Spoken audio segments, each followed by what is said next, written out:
Hey there, commercial construction coffee talk fans. David Corson. Hope everybody's having a great Wednesday. It's Thanksgiving week. The holiday weekend is upon us, and I'm ending the short holiday week with one of my buds. But hope everybody's had a great day. And it's beautiful here in Atlanta. It's a little chilly. I'm sitting here out here in the deck. Many of you know, if you've seen my previous videos, we built this house over the last year. I've been up here for about 4 months, and we're settled in. And lake life is awesome. It's so quiet, except the tree frogs are like a symphony at night. Not during the winter, but during the summer. Oh my God, it's loud.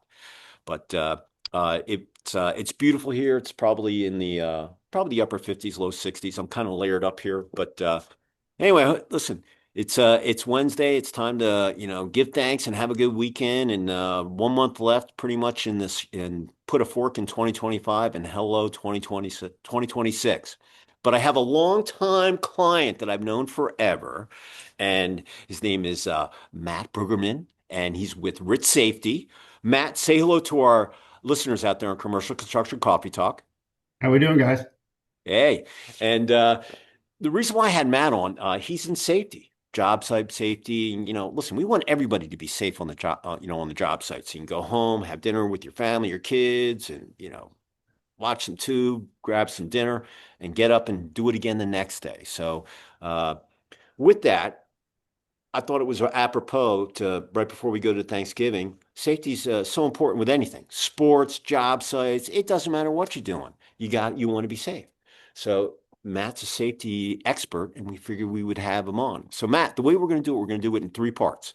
You're going to Okay. tell your story, where you grew up, what school, kids, sports, how you ended up at Ritz, and then we'll talk about lessons learned from the roller coaster that we've all been on over the last 5 years, and any new products that you might see that some of our commercial construction coffee talk listeners out there Yeah. would find of interest, and or any trends that you might see on, on the safety front. And then you'll leave your contact info and one positive thought, and then we'll finish it. So, with that said, the floor is yours. Tell us your story. Awesome. Well, I appreciate it, Dave. Hope everybody out there is doing well and healthy heading into the holiday weekend. I will say, Dave, cold is a relative term because it's 35 degrees here and we starting to see some snowfall. So I would take your weather right now. Yeah, yeah. But Matt, yeah, are you in Dayton? You're in Dayton, right? I'm in Dayton, Ohio, correct? Yeah, Dayton, yeah. Ohio. Born and raised. Lived some other places, but yeah, I think Dave, you and I have gone back. Gosh, I don't know, the better part of 15 to 20 years. Oh, yeah. Um, yeah, it's been a crazy run. So congrats on your success. But just as a little background about me, so I grew up in Dayton, Ohio. I was the proverbial middle child with an older brother and a younger sister, playing all kinds of sports. Again, from originally from Dayton, Ohio, but as I got older, I really gravitated towards basketball and golf. Played both of those in high school. Sniffed a little bit of playing golf in college, but decided, ultimately it wasn't the best route for me. So coming out of high school, I decided to attend Miami University, which is in Oxford, Ohio. Love and honor for any of those fellow Miami alum out there. Had a Red phenomenal time. Hawks, right? The What's Red that? Hawks? Red Hawks. Yeah, Red Hawks, Miami. Yeah. They play. I went to University of Denver. They're in the Yeah. NCHC hockey. Yeah. So we play. I know Miami of Ohio very Oh well. yeah. Hmm. Yeah. Great hockey school. Interesting note. My first year there, I was a Redskin, and then they changed Changed it. the name for my last 3 years. So I have a little bit of the initial mascot, and then ended my career at Miami as a Red Hawk. But yeah, very very proud of there. Actually, my brother and my sister both graduated from Miami, so Oh, kind wow. of runs deep in the Bruggeman family. But yes, received my degrees there, both marketing and finance. That was back in 2001. And at the time, I don't know if they still do, but at the time, AT&T recruited really heavily at Miami and Oxford. So interviewed with them, went through that process. Was fortunate to have a few job offers, but ultimately decided to go with AT&T which moved me down to Atlanta. Actually worked out of their Tucker, Georgia office for a couple years. Overall, with AT&T, I spent about 6.5 years. Did a stint in Atlanta, did a stint in Tampa, Florida, and then ended my career with AT&T in Columbus, Ohio, with their national account team. Their enterprise account team is what they called it. Had a really good run with AT&T. Learned a lot.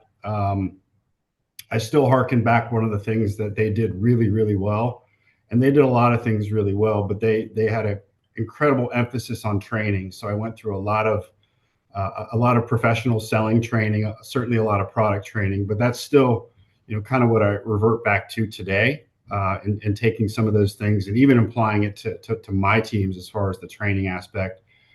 So I had a really good experience with AT&T, but ultimately decided that wasn't, really what I wanted to do. Still being relatively young, I transitioned my career when I was still in Columbus, to a completely different world for me, a completely different industry, which is actually where I met you, Dave, which was the architectural design world. Hmm. Um, Joined a company by the name of WD Partners. Spent a few years with them. Transitioned to a company by the name of Fitch, still in that same industry. Had a lot of fun, learned a lot, traveled a lot. Just a completely different world from AT&T. Um, then I did my own things, for a few years. Met my now wife when I was living in Columbus. We kind of did that long distance Hmm. relationship. She was living in Dayton. I was living in Columbus. So I met my wife. Ultimately, decided that it was the best thing for both of us to move back to Dayton, which coincidentally I never thought I'd be back in Dayton, for having grown up here. But now that I have three kids, it's just a phenomenal place to live. It's a great place to raise a family. Um, but really, when I moved back to Dayton, I worked for a smaller boutique architectural design firm by the name of Moda 4. They do a lot of work in the Dayton area and kind of surrounding region, not necessarily competing in the same ballpark as some of those other prior firms, but was Those were fortunate to heavy leverage. hitters. Those were heavy hitter firms that you mentioned. WD, Fitch. I mean, those Yeah, were big firms. I mean, they are big firms, or were, depending. yeah, Hmm. yeah. Great experiences, great people. Unfortunately, it didn't work out at the end with Fitch. But it led me to where I was, and again led me to Dayton, Ohio. Worked with Moda4. Actually, the company was started by my cousin, coincidentally, who was with Design Forum for a long time. So another kind of big hitter name. Interbrand Design Forum is I believe what it's called now. They Um, have the coolest office. It's a barn right off of yeah, like Beaver Creek, right off of the bypass there in Centerville. yeah, absolutely. Hmm. Actually, as it stands, David, our office at Ritz Safety is probably 200 yards from that building. Oh, is that Uh, right? yeah, it's actually the building got bought by hospice, so it's a very big hospice facility, kind of campus right now. But yeah, very very cool building, overall. But when I was with Moto4, I was fortunate to leverage some of my existing and past relationships in kind of that retail restaurant world. That's primarily where I lived, as far as a vertical is concerned with WD and with Fitch.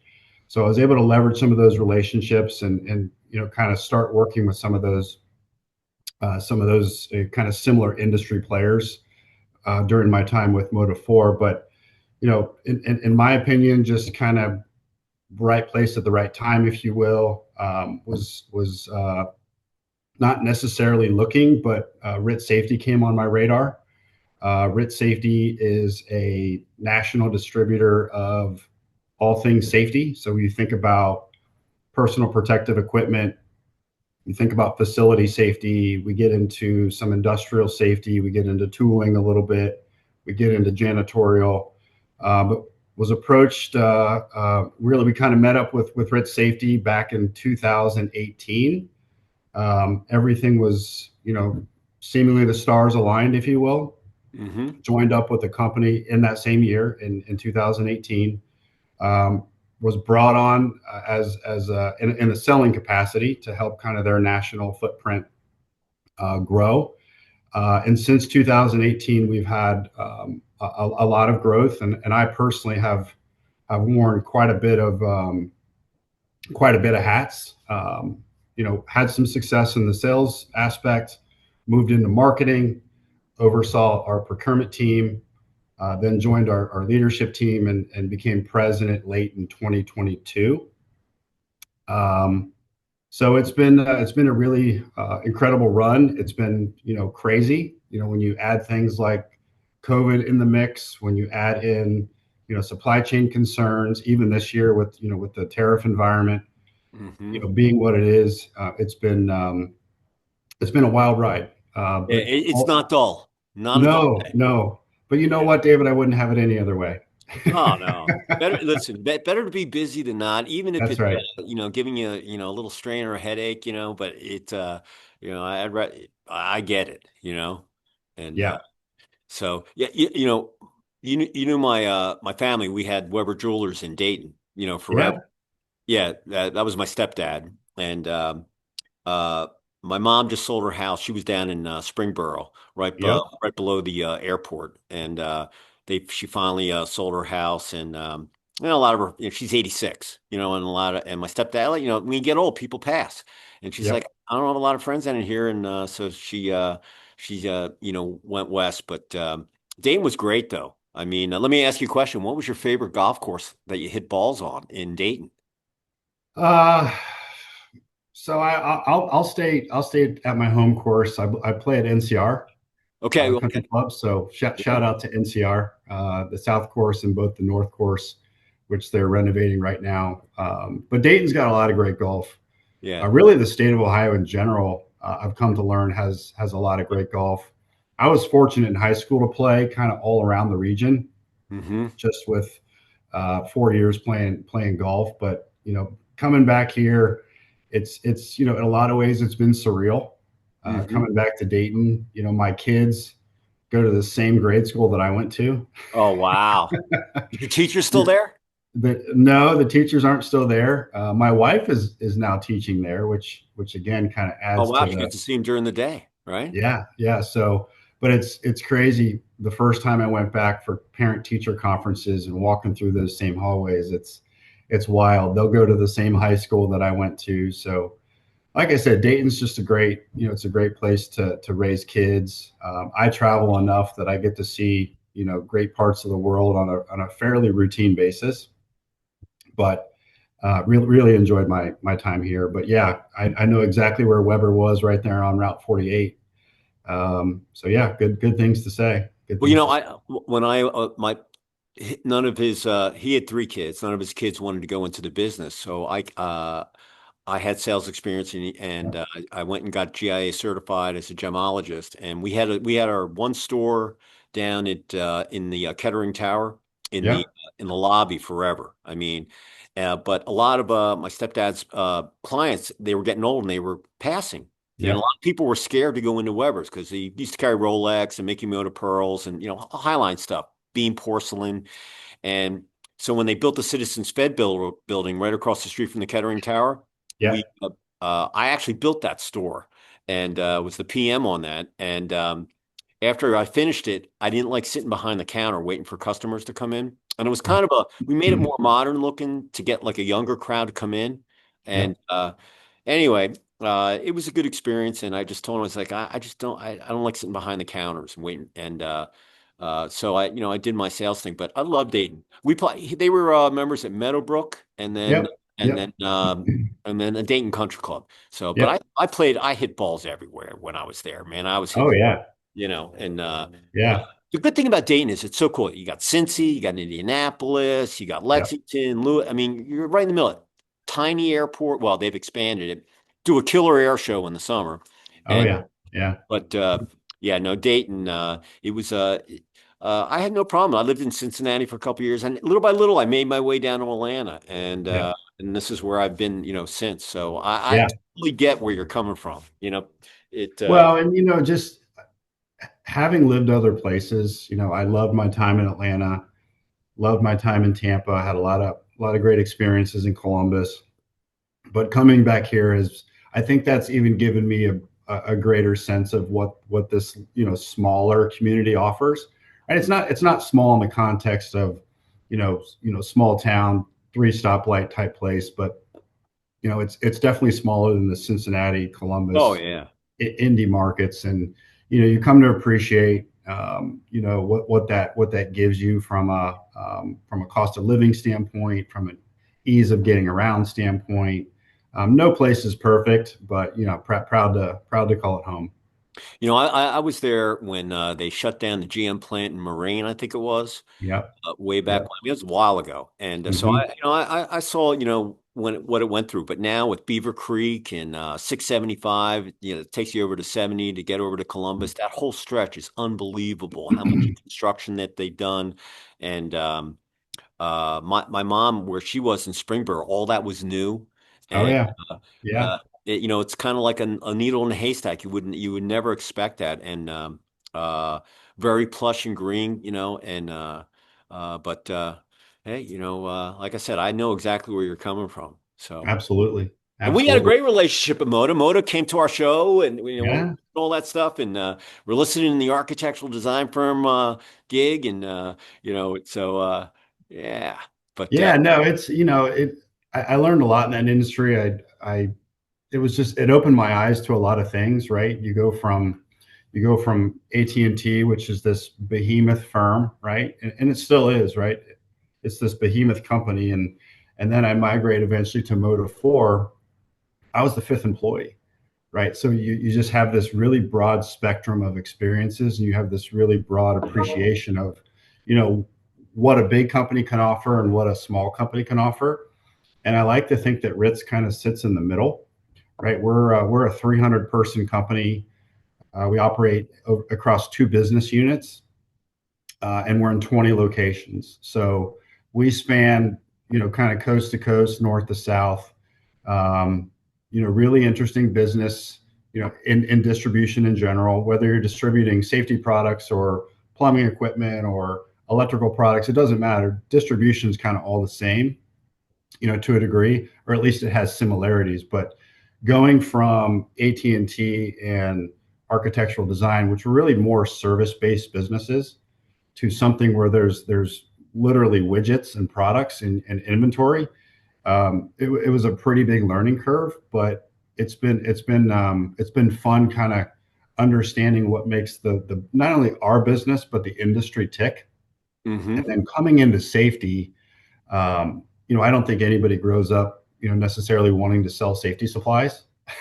You could say that about insurance and I'm sure a number of other things, but safety is so personal, and you kind of hit on it. You can't understate the importance of safety on the job site and with the worker. And I'm incredibly proud, and our company is incredibly proud to just play a small role in helping those people that are literally building this country. Right? They're maintaining the infrastructure of the company. They're building this company from the ground up. They're doing all sorts of jobs that keep our lights on, and really, I could go on and on and on. But the fact that we're doing a very small part to help those folks that are going out there and working hard every day come home in the same way that they left, right? The same number of fingers, the same number of toes, the same eyesight, on and on and on. And then you get into truly life-saving equipment. When you think about fall protection, you think about respiratory equipment, you think about gas detection. There's some truly hazardous environments out there, and the products that we provide, I just have a lot of sense of pride in what we do.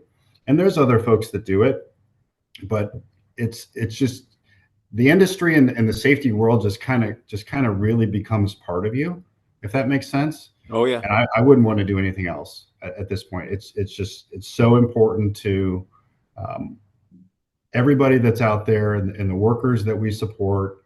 And it's, again, it kind of goes back to these are the folks that are literally making this country run. Every night and every day, literally making this country run. And that's something I think a lot of our team plays, or has a big sense of pride in. Absolutely. I listen, safety's like you said, you want to go get up and you want to come home, and That's you right. don't know what's going to happen. And uh, even like building this house, I told my wife, I'm like, look, we got to keep the site clean, Yeah, and we don't want any nails, we don't want anybody getting stitches or any of that stuff. And um, you can't, you never can underestimate when life is going to throw you a curveball, even though you yeah, thought about everything. And like I said, I'm thankful.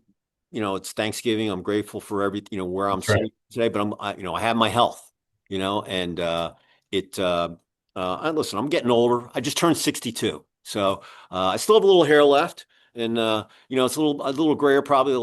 My beard's a little gray, but Yeah. I'm still ticking, and I can still bring it. My son's like, Dad, you're getting slow in the lacrosse field. And I'm like, Brody, I've replaced both of my ACLs, but I can still rip the ball, and I can Yeah, still drive a ball, and I can still get on the hockey rink and do my best.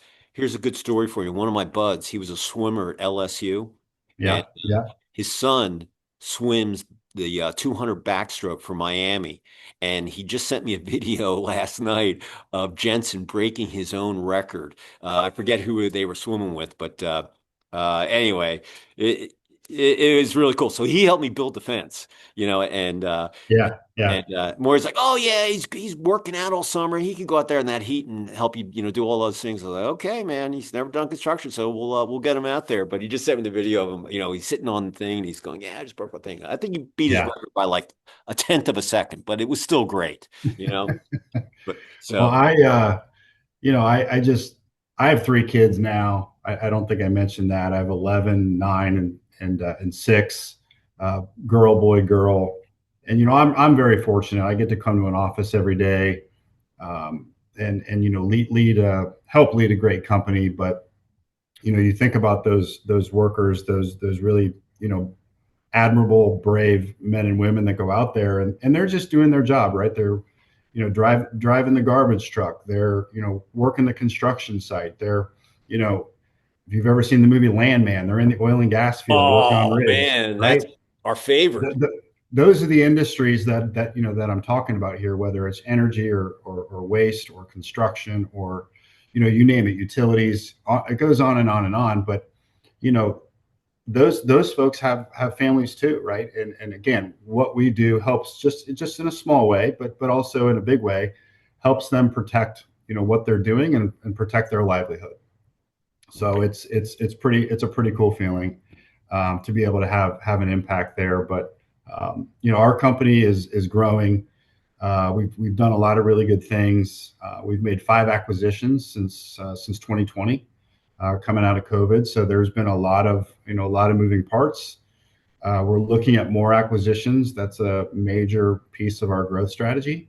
So yeah, it's every day's a new day. Every day's filled with its own challenges, but we're forging ahead, and it's a lot of fun. It really is.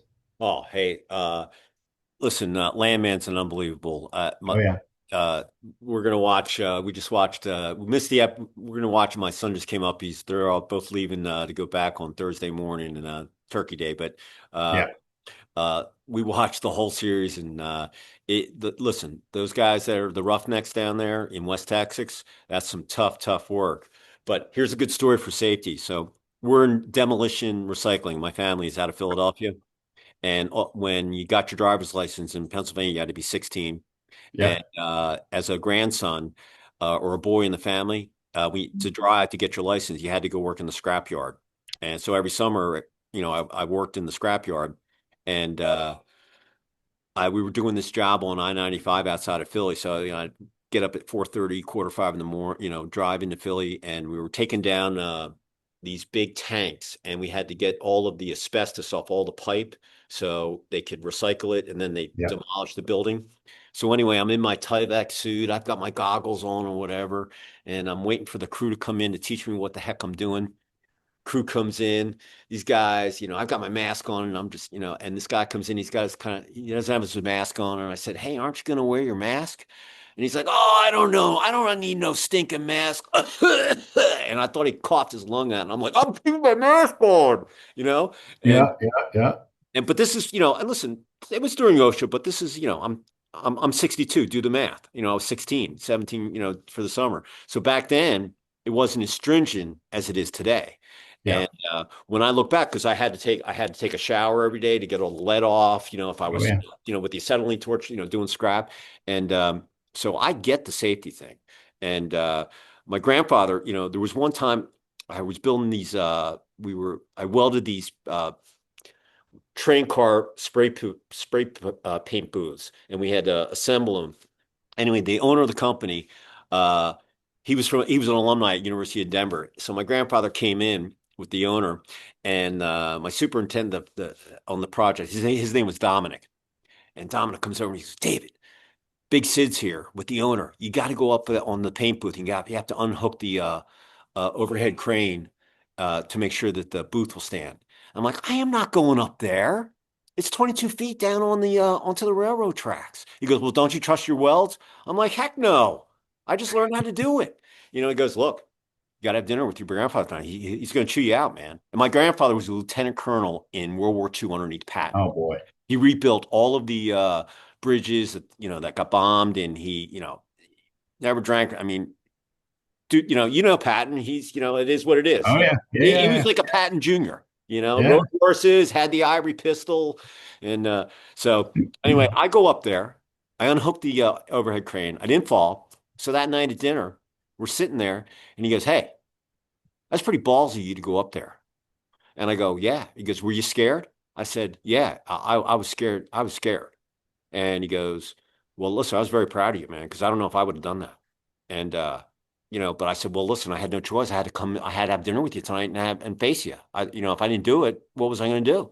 And he was like, "Listen, that was very dicey, man, because I didn't know if your wells were going to hold. Last thing I want to do is go down and find you in the hospital or in a hotel. He built the hospital, so Yeah. anyway, but I still remember it. I'm looking there. I'm looking, okay, and but but safety was the biggest thing. No, nothing happened on the thing. We had the counter, the Yep. calendar. No mistakes or accidents, and it sits with you when you're in construction. You got to be safe. It's just so important because, like you said, those people have families. So uh, let's fast forward. So Yeah. 2020, you're at Ritz, Yep. everything's booming, cranes everywhere. March comes, kaput. Oh, Oh yeah. it'll be a couple weeks. Oh, it's a couple of months. Here we Yeah. are, 5.5 years later, still talking about it. And talk about how you weathered the storm with your company. Lessons learned that our listeners, would find of interest. Yeah, no, great question. I still think about COVID a lot.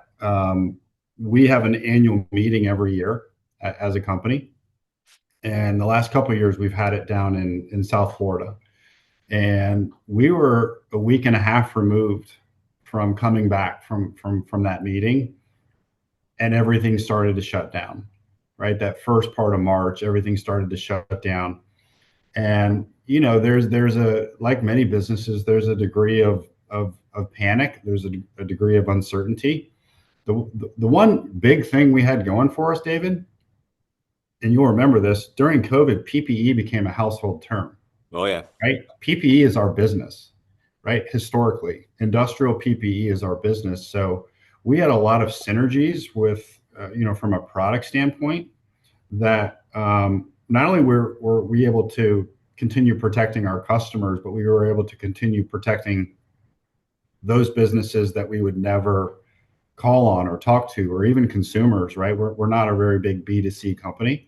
The biggest hurdle was, excuse me, the biggest hurdle is where the heck are you going to find the product? yeah, yeah, So our ownership team, which I'm fortunate to be a part of now, I wasn't at the time. Our ownership team is aggressive, and we like to push our chips to into the middle of the table and kind of keep playing. So we were aggressive on buying product. The question mark was, it was the wild wild west back then as far as supply chain is concerned. So you paid for everything up front. You never knew what you were going to get. You lost hundreds of thousands of dollar deals over a dime. Mm-hmm. overnight. And we just had plenty of war stories, um, that, we came out with some black eyes, but at the end of the day, some of our risks, if you will, paid off. And our biggest thing was, look, we owe it to our customers to give them as many options as possible, to protect them to the extent that we can, right? That we certainly can't do things that we can't do, but we have one of the largest waste haulers in the U.S. They were deemed an essential service from day one, if you remember that term. Mm-hmm. They kind of passed that down to us, so we kind of had that, a credibility, or if you want to call it that. Mm-hmm. So we had some things that we were able to do that other businesses didn't. We came to work every day. For the most part, we came to work every day as a company. We had almost kind of those emergency skull sessions on Sunday as a leadership team, every Sunday, right, for 2 or 3 hours. And it was really just supply chain driven. Where are we going to find product? What do we have? What do we not have? What do we need? Talking about usage, talking about forecasting. And there were 4 or 5 products that were really kind of hot during COVID. You had hand sanitizer, you had disposable gloves, and you had masks, or face coverings of some sort. And I'm not going to get into the argument over what masks did what. Uh, Everybody can do their own, reading up on the subject and be comfortable with what they want to wear. But N95s were not available. Like Oh no. they just weren't available. So your normal kind of disposable consumable mask, rightfully so, went to where they should go, which is the healthcare system. Mm-hmm. Um, Unfortunately, before we had COVID really kind of come on, there was a lot of international issues. So we shipped a lot of our U.S. product overseas, which kind of left us in the lurch, come that March, April, May timeframe. But we got through it, but it was hectic. I mean, we as a company were really fortunate, to find a large degree of success just by the nature of our business. I just because it was you know very closely tied to what we already did. We just had to find some different avenues and different channels to achieve it Or a from a new supply. supplier that could Yeah. it could get your product quickly. Well, and everybody, I shouldn't say everybody. There were a lot of competitors that kind of popped up overnight, right? There were a lot of brokers out there, so you saw prices skyrocket, and that's because you had, instead of going from manufacturer to distributor, you had manufacturer, broker, broker, broker. Then you know what I Yeah, mean. So everybody's got to take the piece of the pie. it was really unfortunate what kind of happened there, because at the end of the day, people need the product, right? And I just, you saw a lot of that. You saw companies that maybe did printing, and they were now selling product. They were now selling PPE because Yeah. it was so scarce, and because it was, demand was so high. And like everything, it's all supply and demand.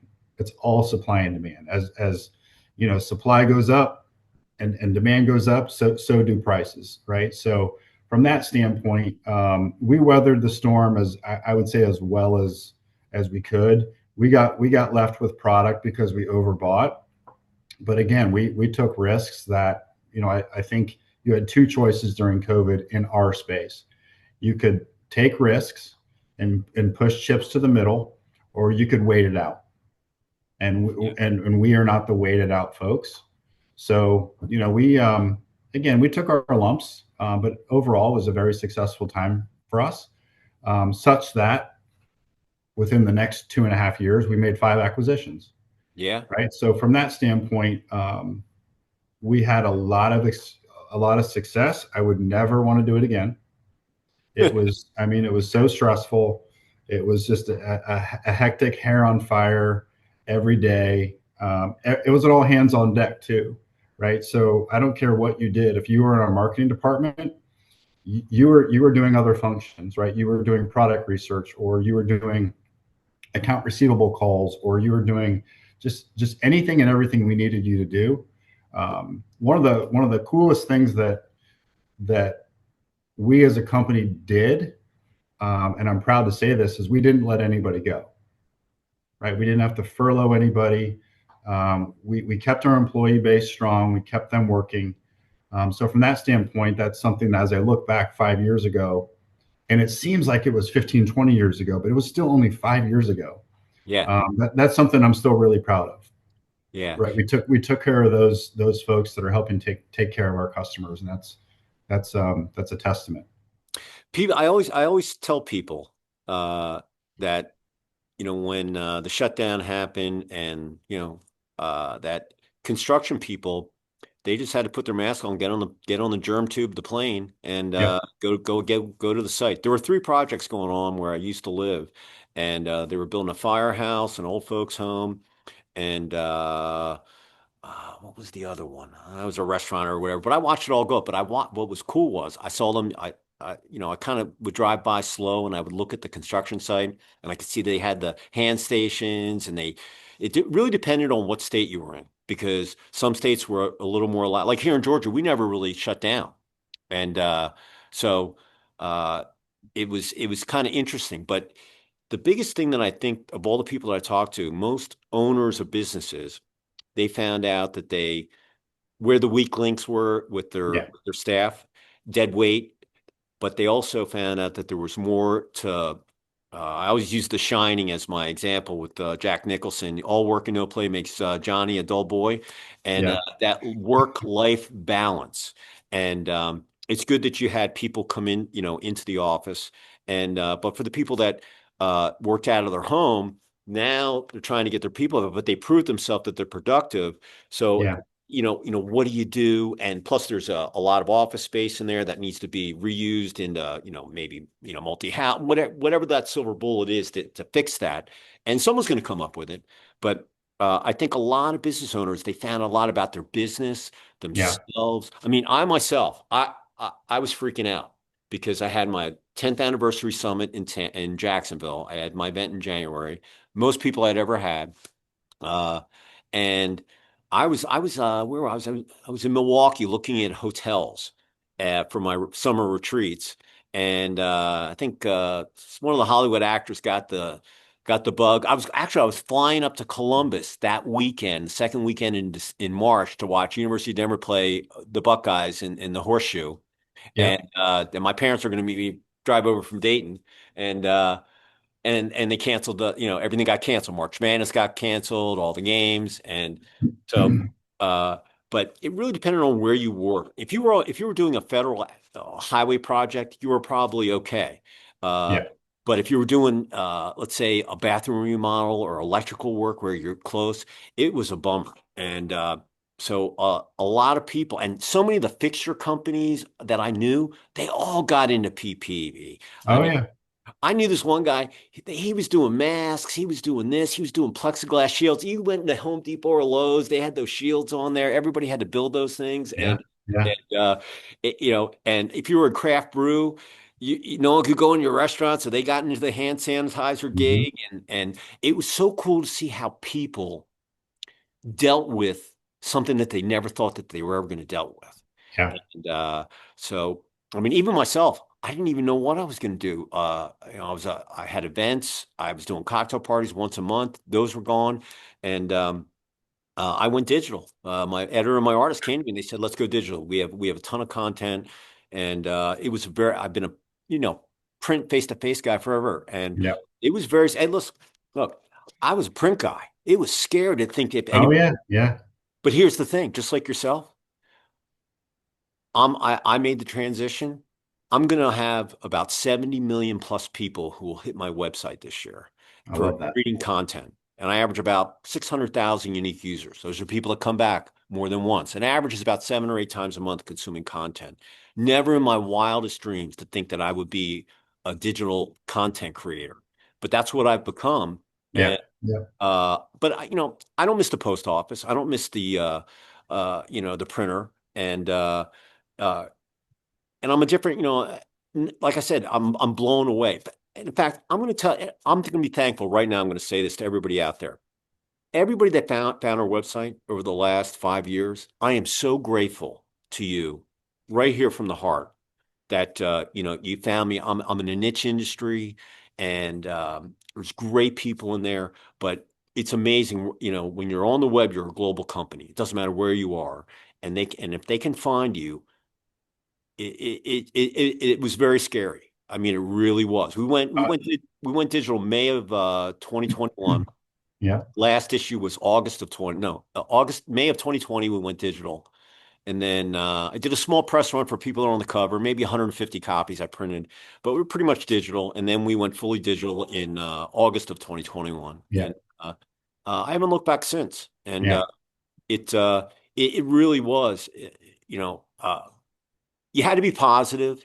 Like you said, you over ordered on some things.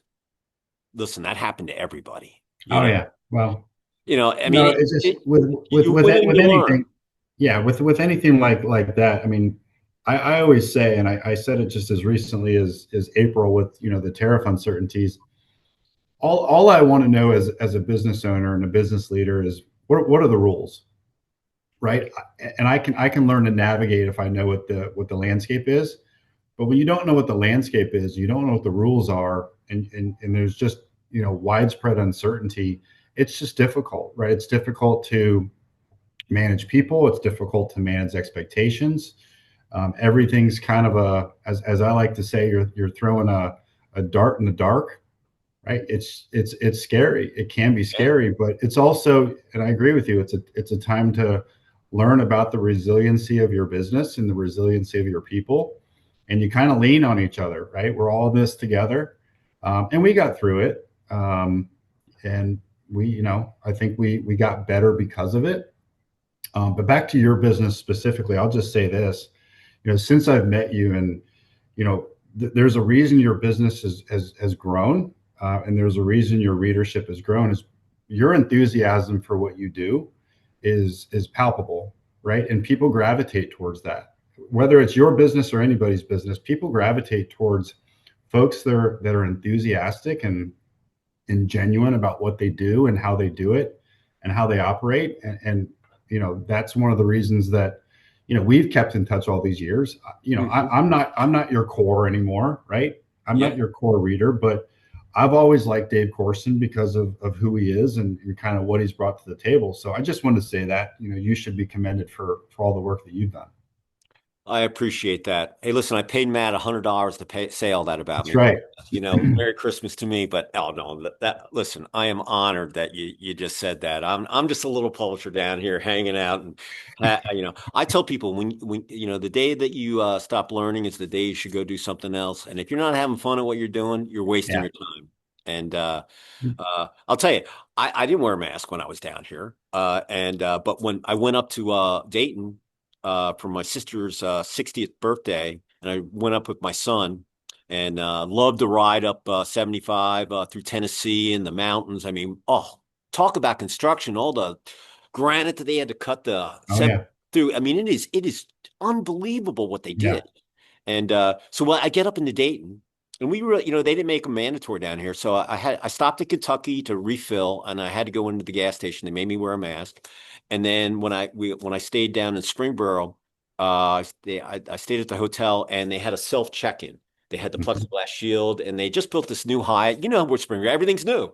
And so uh, my kid's like, "Oh my God, look at this! It's like completely different." I said, "Yeah." I told my son, I'm like, "Bro, every state's different. They have all different regulations, and this is the way Yep. it Yep. is." And then when I opened up the room, they had the sanitation thing seal on the door and on the toilet, and I mean, talk about safety. You're a hotel. It was unbelievable. And but a lot of people, the people that, like I said, people that learned a lot about their businesses are the ones that are so much far ahead. Uh, and and kept positive about it. And but yeah, 5 years ago, it wasn't that long ago, but it sure was. I know. The first thing I did when everything got shut down, I went and did my deck. I told my son, I go, we're going to redo the deck right now. So I went out Yeah. and bought all that lumber. And if I didn't buy that lumber in March, if I would have done it at the end of April or May, it would have been like 3 or 4 times the price. Yeah. If you had a project going on, especially if it was residential, and I saw it firsthand, man, it was going to be a tough sledding for the next probably 18 months, trying to get through that. Not only from a timing standpoint, but certainly from a price pressure standpoint. But yeah, I just going back to COVID was it was just a wild time. I still remember the first flight I took, kind of after some of the dust had settled, and it was, you know, it was just nervousness, right? There was a lot of nervous flyers out there. But one thing I will say about COVID being kind of in that safety world, and I had been in it for, you know, almost 2 years at the time, kind of things hit, Hmm. that still stands to this day, is I think just safety became that much more pervasive, right? Everything with COVID, with sanitizers and masks, was about health and safety. I still think some of those things are pervasive to this day. And when Totally. I see little things like, and maybe they existed prior, I just don't maybe didn't notice, but you see hand sanitizer everywhere now, right? To me, that's a little thing that came out of COVID that is probably good for our ecosystem. You know what I mean? Hmm. As kind of something that makes us think of safety front and center. Yeah, absolutely. I totally agree. So, since you're a safety guy, Yeah. what trends do you see as we're finishing up Q4 here in the end of 2025 and rolling into 2026? What new products that our listeners out there, that you see that are going to maybe be coming down the pipeline or with improved products or new? Yeah, absolutely. Our industry can be very commoditized. You think about eyewear and hard hats and even gloves to a degree, but at the same time, it's really innovative. I was fortunate to go over to the show in Germany 2 years ago. I didn't go last month, but you go over there, you see what the styles and trends are in Europe and Asia versus what they are in the United States. And I'm just talking relative to safety. You see pushes that are really starting to take hold in the US when we talk about environmentally safe products or safer products, better for the earth. You think about a nitrile glove, right? A glove that you might see somebody in the doctor's office put on. You might not think anything of it, but how does that glove decompose, right? And now there are biodegradable options. So things like that are more environmentally friendly are becoming more and more top of mind. Obviously, there's price sensitivity in our market, especially with some of our higher volume um, items and higher volume end users. But the environmentally friendly push is one that I would definitely put top of mind. But you think about hard hats as an example, and the shift from kind of your traditional, type one hard hat now into type two, kind of the more um, I don't know, helmet style with the chin strap. You're seeing a lot more push on products that truly do make the end user safer. And you can argue the pros and cons of everything. Look at fall protection and the advances that they're making there. You think 30 or 40 years ago, fall protection really wasn't even a thing, Yeah. right? We have that picture in all of our offices of all those guys eating lunch, whatever it On the was, beam, 40 60, stories up. yeah, 40 stories up, and that was real. Yeah. Like I still look at that and I shake my head, but there's advances in fall protection. Anybody that's working at height is at a risk. I don't care if you're on your roof, if you're 4 rungs up a ladder, or if you're on the 60th floor of a construction building, a new high rise. There's massive risks out there that we're within every product segment that we sell. You're seeing advances, and that's only going to benefit the end user and the worker wearing that product. 100%. My sister's partner, he's been in vegetation control forever, poison ivy, bamboo Yeah. removal, all that. Anyways, he's out on Long Island. So during the shutdown, he would get jobs that would come up to Atlanta. So I would go do the jobs, and I'd have to buy the Tyvek suits, but I had trouble finding gloves. And people. I go out and I give them an estimate, and they're like, "God, why is it so expensive?" I'm like, This is not the work for the faint at Yeah. heart. Okay, we're talking Oh about yeah. poison ivy. We're talking about Tyvek suits in 100-degree weather and Oh humidity, yeah. sweat, and I got to make sure that they're not going to get you know some people can get it really really bad, and so I there was one time uh, the the guy had we were doing a job out in the country here in Conyers, and lady had poison ivy all over the place. Anyway, this guy was we were trying to get the vines off the trees, and a widowmaker came down, and Oof. it was really close. He had a hard hat. It hit, he got a little thing, and I was like, that's why we wear those things. I Uh-huh. told him that, you know, and you know, it just when you go through some of that stuff, and like when we were doing the house, I came up here and the framers were up and they're jumping around like freaking monkeys up there, and a couple of them didn't have their harnesses on. I'm like, what are you crazy? Get them things on, man. You can't be doing that stuff. Oh Huh? yeah. You, Yeah. all you need is one bad step and it's over, you know? So, Well, I mean, I'll drive by projects or even residential houses and I'll see, new roofs going up, and it just frustrates you. It frustrates you for the workers up there because maybe they don't even know the difference, right? They might not even know what fall protection is, oh yeah. but it's just not as pervasive as it needs to be. And I could go on and on and on, but yeah, the importance of safety cannot be, as I said earlier, cannot be understated. Really excited to kind of be in the seat that I am, and lead, lead Ritz moving forward, help lead Ritz moving forward. We have a team behind us for sure. If someone was out there on commercial construction coffee talk, I don't care if you're an end user or Yeah. brand, contractor, or engineer, and you're thinking about improving your safety protocol or SOP, standing operating procedure on, Mhm. job sites, and you're looking for, to build a new relationship with a new supplier, Yeah. how would someone reach out to you, Matt? Yeah. So, Matt Bruggeman, I'm on LinkedIn, fairly active on LinkedIn. Um, our website is the Cracker, RITZ safety, one word.com. So that's another way you can reach out.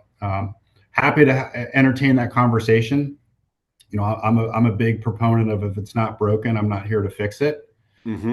But if I can be a resource, or we can help fill a gap that you might be experiencing, or there's just an education piece that you're looking for, happy to have that conversation. 100%. So what I'll do is when I'll put that in the description, and when I put that on there, so anybody that's out there, I'll put his LinkedIn address in there as well, so you can find him, and so you can find it, and I'll make sure Yeah. your last name's spelled correctly, and we'll get all that contact info. So if you're out there and you're looking for safety, you're thinking about safety, or maybe you had something happen, I wish I would have thought, call Matt. He's there for you. So if anybody wants to reach me, I'm at davidc@ccr-mag.com. Listen, Matt and I knew each other, so we were just playing phone tag or LinkedIn message. I forget how I was like, hey, you should be a guest, talk safety. And that's how he got on here. That's But right. listen, you need to send me something. I am addicted to data. Send us. It could be an anniversary for your company. It could be a new product launch. It could be a personnel announcement. It could be, a charity golf tournament you did. I look at everything. Don't judge a book by its cover. Send it to us. I've got two nice ladies. They post all day long up in Chicago for me. And very tough to get in the magazine. But if it doesn't, get in there, we have all these other social media platforms out there. We're posting all day. We make sure it's all optimized and ranked and Google indexed, and you can share it, and it's a win-win. So, let me look at it. And turnaround times, 24 to 72 hours, depending on how busy we are and so forth. But send it to us, and we'll take care of it. And so, as we finish up, if there was one positive thought or phrase that you'd like to leave our listeners as we finish up, we're going into Thanksgiving weekend. December 1st is Monday, and then Yeah. boom, it's going to be done in 2026. What would it be? That made me think when you sent that over, because there's been a lot, but I'll say one thing that I say to my teammates, I say to prospective hires, I even say it to the basketball team I coach, my 9-year-old son, and it's this, and it's very simple, but at the same time, I think it resonates. You're going to get out of something what you put into it. Yeah. 100%. Right. So if you're expecting certain results, which a lot of people are, then you need to be prepared and understand there's a direct correlation to the work that you put into it. And I think, that's what's driven me. Maybe it's different things for different people, but that's kind of the mindset that I have. and certainly have had in my professional life, and try to take the same thing into my personal life and with my kids and their schoolwork and whatever, whatever activities they're doing. But yeah, that'd be one, right? Hopefully it resonates with some folks out there, and they can take it to heart. I do a video every day. I go out and, I'll do 5 to 7 miles and on my cool down, I'll just, talk about my day but I'll do last year I did a positive thought day. This year it's the word of the day. And I always tell people, if you go out and you do something and you don't do it 150% and leave it all out there on the field, it's a bummer. I don't care if it's making a peanut butter and jelly sandwich. You've got to do the best at everything. I remember when my son got his first job he's an A&P. He works at Gulfstream, and he was at Boeing and at FlexJet. Anyway, I told him, I said, look, when you got hired by our local mechanic that worked on our cars and trucks, I said, listen, I don't care if you're cleaning the toilet. You make sure it's the cleanest toilet it ever is. You got to do everything the best because it's a total mindset. And if you do things half-assed, excuse my French, that's the mentality. It's like a team that's in first place and they're playing a winless team and they take them for granted and they just Yeah, they yeah, didn't go in prepared and they lost the game. And now that winless season or that having that loss on the board is a bummer. And so I'm right there with you, man. You got to do yeah. it all and you got to have fun while you do it. Well, you gotta have fun. You gotta wake up. I mean, you kind of said it. You got to wake up hungry, right? Every day is a new day to prove to yourself that you can accomplish certain goals, or hit certain milestones, whatever the case may be. And again, that's kind of my mentality. I don't think it's revolutionary in any way, but you do the small things really well. You kind of work for continuous improvement, and eventually, some really fun results will start to prove themselves. I always like talking to 100%. athletes and people that played sports because they understand that if you don't Yeah, give it 150%, you're not going to have a lot of W's on the scoreboard. yeah, And so I'm right. I love that. yeah. So listen, couple things before we finish up. Number one, we're talking safety. So number one, we want you to be safe on the site. A, B, because we want you to go home, have dinner with your spouse, your kids, eat some dinner, laugh, catch some tube, get some REM sleep, and be able to go do it the following day. All right. Number two, this is the most important thing on a job site as far as I'm concerned. This is the athlete in me talking. If you don't stay liquefied, put some electrolytes in there. Uh, as an athlete, you drop a ball. You didn't hit the open net. You made a lousy pass. And when you get dehydrated, you get headaches. So if you keep yourself liquefied, and I know it's winter, it's not summer, whatever, it doesn't matter. Your body needs to stay liquefied. And not only will you be safer on the site, but you're going to sleep that much better and you're going to have that much better of a day the following day. And so drink up 6 to 8 of these a day, and you'll be golden. Last but not least, hit the like button, subscribe, so we get the algorithms out there and hear Matt's story. So, Matt, it is a pleasure to see you again. And, Likewise. uh, congratulations on, all the moves. I swear, every company that you talked to, that you were at, you took probably one little piece and it's molded who you are today. And golf did, and everything else that you did, growing up. I always tell you, you always got to take something. It's amazing. I look back I look at myself when I was on top of that gig. I didn't have a harness on there. I just went up and did it. That's right. Yeah. Back in the day, it's I grew up when there were no seat belts. People put baby oil on their skin. Cigarettes. You know, I Yeah. Yeah. Yeah. those days are over. But that's where I come from. So, but it's so cool to have. You got to have safety in everything. I don't care what it is. If you're safe, Yeah. you're gonna have fun. Bottom That's line. right. That's right. Well, I appreciate it, David. Good to catch up with you. Hopefully, we can do it again soon. And wish you a happy Thanksgiving and a really really great holiday. Yeah, absolutely. And listen, when I come up to Dayton, I'm going to come up and I want to see your office, and maybe we'll hit some balls. I don't know. I'll bring my sticks with me. Whatever. All I right. mean, don't twist my arm, but yeah, anytime you come up, hit me up. Hey, you know me, man. Four, man. Hit them long and straight, man. That's right. You know, I've only I shot 79 once. I broke 80 once. and I didn't keep score. I was playing with some really scratch golfers. Anyway, didn't play and no mulligans, didn't touch my ball, didn't move it. And anyway, I get off the 18th hole and he goes, "Hey David, you shot a 79." And I'm like, "No way, give me that card." And I'm looking at it, I'm like, "Oh my God. I'm so glad you didn't tell me this on the 17th hole because I would have yanked that Exactly. ball in the freaking creek, you That's know? right. And I didn't know it because I was having fun. Everything was, I had the mojo that day, everything, and I was like, oh my God, 79. Haven't done it since. So, Love it. Love it. well, we'll hit some balls in Dayton, man. You pick the course, we'll go. All right. All right. Thanks, David. All right. So say goodbye from Dayton. Dayton says goodbye. Thanks, everyone. Appreciate your All right. time. I'm going to sign off from Lake Lanier, about 35, 40 miles north of Atlanta. And listen, everybody, have a great Thanksgiving. Enjoy the game. Whoever, hey, listen, there's some huge games. I got Georgia Tech. You got Ohio State, Michigan in your neck of the woods, and have fun. Don't talk politics, please, and just enjoy yourself. It's not worth it. You can't control it anyway. And No, uh, but. I'm looking forward to it, and it's been an awesome year. I think it's the most amazing time to be alive. Construction is going to boom.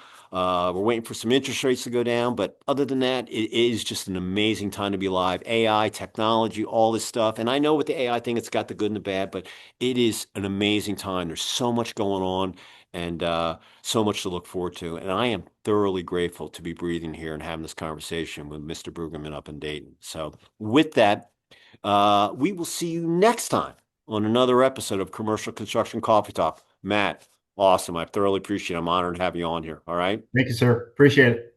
Cheers. See ya.